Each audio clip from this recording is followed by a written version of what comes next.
दिन की बात है जब गौतम बुद्ध नदी के किनारे पर खड़े थे। तभी एक बड़ी जटा वाला साधु आकर उनसे पूछता है कि क्या आप ही गौतम बुद्ध हैं? उन्होंने कहा, हाँ मैं ही गौतम बुद्ध हूं, बोलिए क्या बात है? साधु ने कहा, तो फिर आप यहां क्या कर रहे हैं?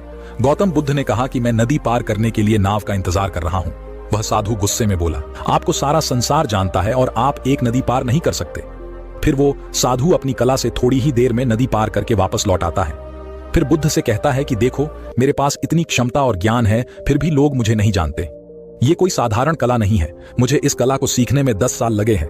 फिर दोनों नाव में बैठकर नदी पार कर लेते हैं। फिर बुद्ध नाव वाले को 1 रुपया देते हैं और उस घमंडी साधु से कहते हैं कि आपके इतने साल व्यर्थ गए। जिस काम को आप 1 रुपये में कर सकते थे, उस काम के लिए आपने 10 साल बर्बाद किए। आप जैसा मूर्ख साधु कोई नहीं है। अगर यही 10 साल लोगों की भलाई और जीवन को सार्थक करने में लगाते तो आज आपको भी पूरा संसार जानता और आप एक महान साधु होते।